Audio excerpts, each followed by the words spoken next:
So, defining success. Let's start with an easy one, shall we? Who wants it? This is the participation part, guys. Great. That's good. For those of you that didn't put your hands up, I'm sure that you actually do want success. Otherwise, you wouldn't spend your time coming to an entrepreneur group. So that's good. But what is it? How is it that we define success? Who's got some? Who's got an idea? How do you personally define success? Either whether it be personal or a well-accepted, definition that's out there. What do you got?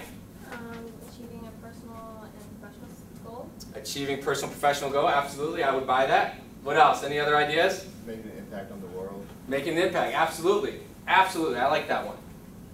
BAMSIS. Yes. What is it? BAMSIS. BAMSIS? Can you explain BAMSIS?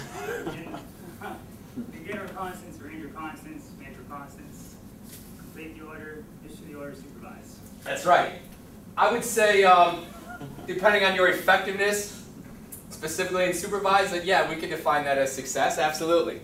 And so, here's what I want to talk to you about, guys, is that often society will celebrate things like fame and fortune, being a celebrity in general, regardless of the means that they were attained, whether they be ethical or not. And here's what I would tell you, is that if you achieve those things through unethical means, you're not going to be successful. You may be rich, but I would offer you to be unhappy. At the end of it, guys, no one really wants to be that billionaire up in his mansion that has no one to leave his fortune to but his favorite pet. But it happens. There's a German Shepherd worth $145 million right now. Now, so was that individual that left that dog that kind of money rich? Was he successful? I don't know. I would say no. Because he had no one around him that he could have given that money to.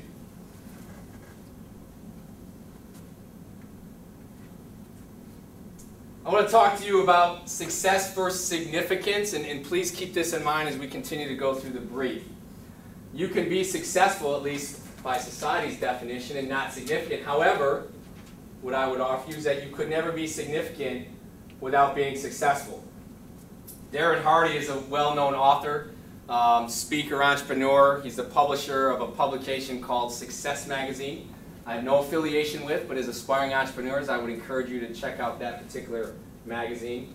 And when he took over as the publisher 5 years ago, he thought very hard about changing the name of that publication, even though it had been around for almost 100 years, to Significance.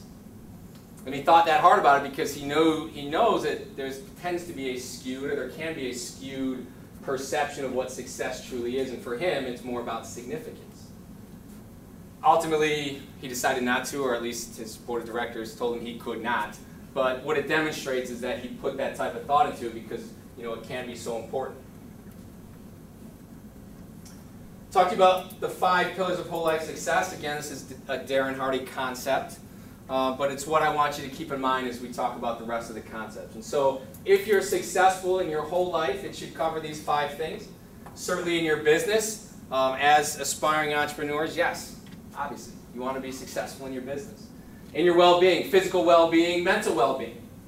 If you start to read some of these books that I'll recommend, one of the things you'll see as a common trend is that they all will tend to encourage physical fitness. They think it's important. I would agree with them.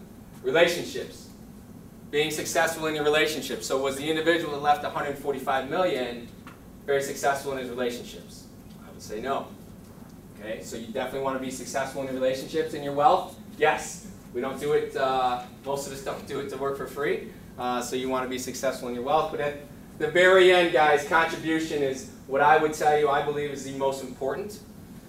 And you can kind of apply it to the rest. What do you contribute in your business dealings, your business partners? What are your contributions in your well-being, physical fitness, and mental health? Certainly, what are your contributions in your relationships, and then also what you do with your wealth.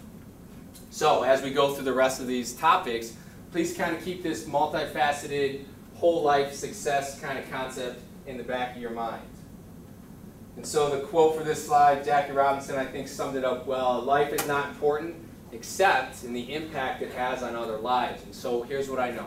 Jackie Robinson understood the value of contribution. He understood the value of relationships.